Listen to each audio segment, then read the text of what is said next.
How you doing, YouTube? Matt with Massive Beer Reviews, back to get another review. A little bit of Apple Brandy Barrel Belgian Ale. Hopeful goodness in the form of Van Steenberge brewing. It's their Gulden Draak Calvados cask. Yeah. Super excited to dive into this. Gulden Draak is one of my favorite beers. To see it thrown into my favorite of barrels, Calvados cask, Apple Brandy Barrel version of it, just honestly, makes my wiener move a little. Gets me super excited. So thank you very much, Ralph, for sending this off. Can't wait to pop this open. Anyway, as far as what else it says on here, it says product of Belgium. Calvados Barrel Aged Ale, Gulden Draak Ale aged in brandy barrels. It's 10.5% alcohol by volume. It says here, Gulden Draak Calvados is the second in a series of Gulden Draak Quad barrel-aged beers.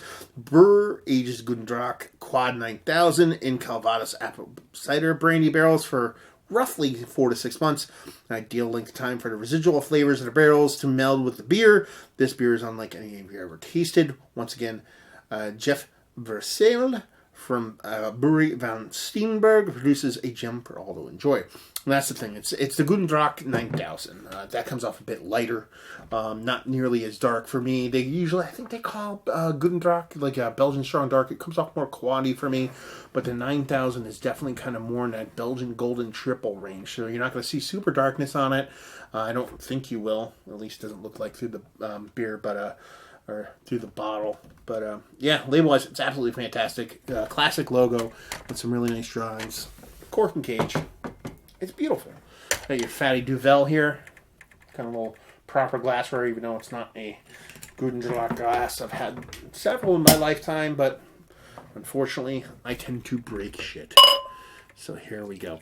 Now, last time I had the barrel-aged version of 9000, it wasn't blown away. And there seems to be a theme with that.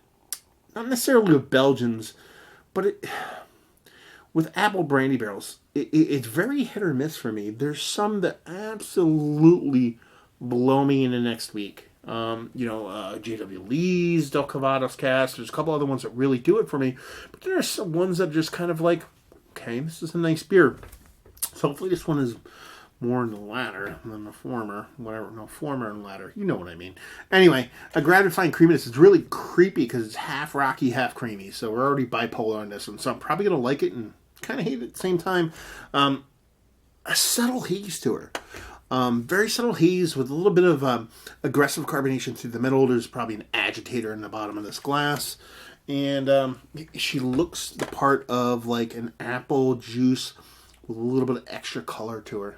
You know, somewhere between apple juice and iced tea. So, yeah. Does she look the part? Sure. The 9000, like I said, doesn't come off nearly as dark as the base Gulden Draak. So, we'll see what the nose has to offer.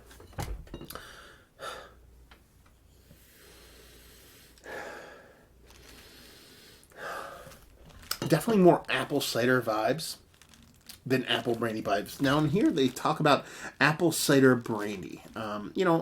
Sure. That's essentially what a Calvados cask is. My thing with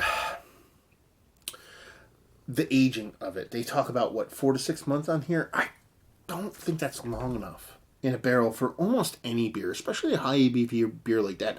I think you just start to impart a lot of the sharper notes from beers, which this nose kind of indicates. You're just getting a little bit of that bright kind of apple. You're getting that bright kind of liqueur kind of vibe from it, as opposed to a bit more of a mature, kind of robust, kind of sweetened, but like almost like apple port winey kind of vibes, which is what I usually get from that kind of, Calvados cask in beers that really do me proper. This is a bit more brighter. There's a bit of wood there. There's a bit of nice Belgian kind of candied sugar vibes there. There's a little bit of like yellow kind of golden raisiness. It's on the brighter side of things. Even the darker notes of the beer are on the brighter side of things. Like I said, it's raisins, but it's not dark raisins. It's more of kind of golden raisins. So she smells good. She smells Belgian, but she smells like she's going to be a bit too kind of sprightly, a bit too much for me. Something that needs a little bit of an age. Only one way to find out. Cheers.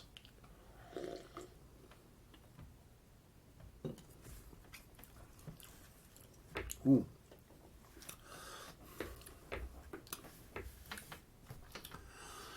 You know what's some good thing? When you're dead fucking wrong. That's a good thing.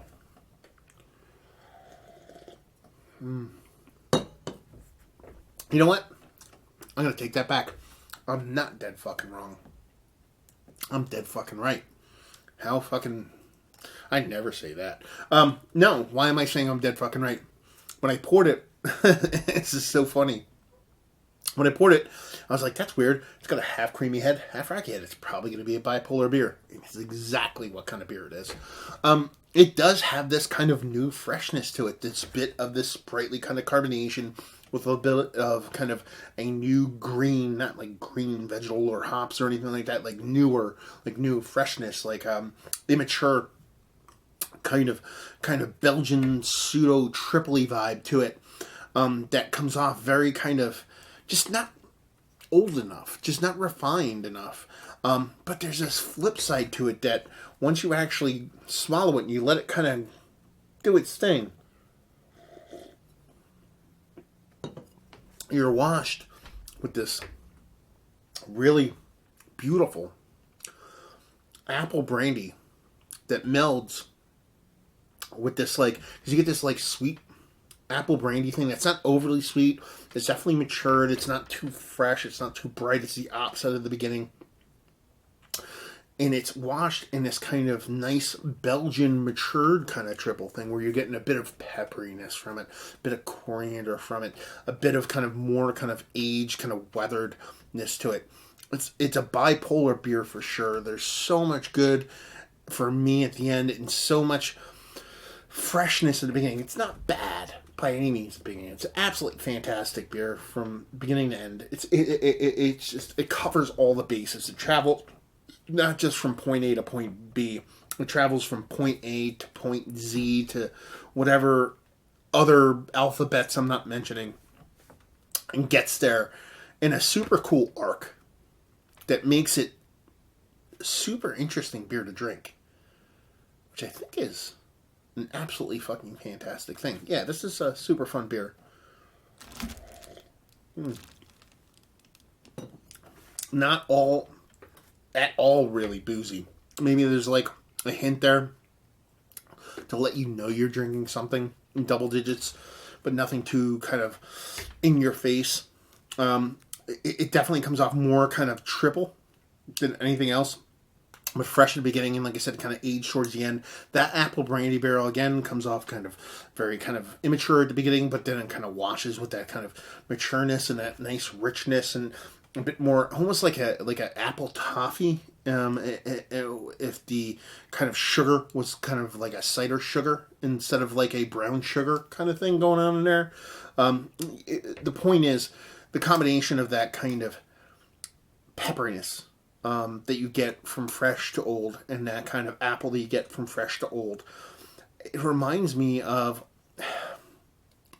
an adult version of kind of an apple dessert. And that it's an apple that's heated and warmed and not mushy, but definitely not hard. Maybe sprinkled with a little bit of nutmeg, a little bit of cinnamon, just a dash. There's no cinnamon in this, but I'm just trying to paint a picture of the dessert to where it kind of let the sugars from the apple itself through that kind of heat, whether it's kind of a pan fry or something like that, kind of work itself out to where you're kind of, caramelizing just a little bit of the sugars in the apple itself to bring a little bit of sweetness. So when you're actually having a dessert, it's like, it is a dessert, but it's not a kid's dessert. It's not a kind of immature dessert. It's more for adults. And that's kind of where this one lands. It gives you both ends of those spectrums. It gives you a little bit of that kind of new, a little bit of that old with a really nice bridge in the middle. And just ends up being a fucking fantastic fucking beer. I went into this absolutely with high expectations. I know we shouldn't go into these with any expectations, but I did. And on the nose, I was kind of like, oh no. On the pour, I was like, okay. And then on the nose, I was like, oh no. And it just goes to show you really can't just kind of guess at these beers and just assume they're going to come off a specific way, because this is beautiful. It is Belgian through and through. It is the holiday season through and through. It is a before dinner beer. It's an after dinner beer. It is, it's just tasty and inviting. Delicious, and it's good beer. So let's talk about it. Is it one of the better Belgians? I'm going to go that plain with it that I've had as of late. Yes. Sure, it's barrel-aged, sure, it has other things going on, but it's definitely Belgian. And that apple brandy barrel definitely shows its beautiful face. I was going to say ugly head, but yeah, you know what I mean. Value availability. I think I couldn't help myself. I wanted to look up online the availability of it, and I saw it a couple different places, but not that many. And I think it pops off around $20 a bottle.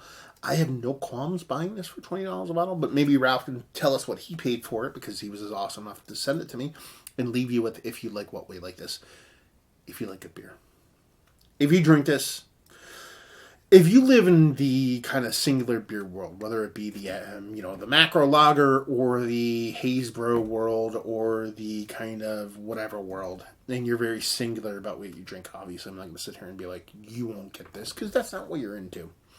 But if you find yourself to be a versatile drinker and you like a bunch of different beers and you definitely have a taste for Belgians, you'll love this. This is good beer.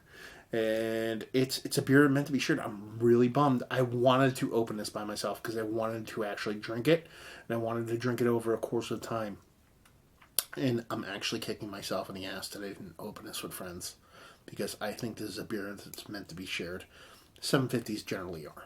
But this one I kind of wanted to do by myself. I wanted to be a little bit greedy. And just, a little life lesson there. And I didn't get to share it with people. So I'll have to track one down and do that, because I think this is absolutely stellar. So if you like good beer, if you like Belgians, if you like apple brandy casks, and if you like sharing beer, this is definitely worth a pickup. So there you go. Another review in the books.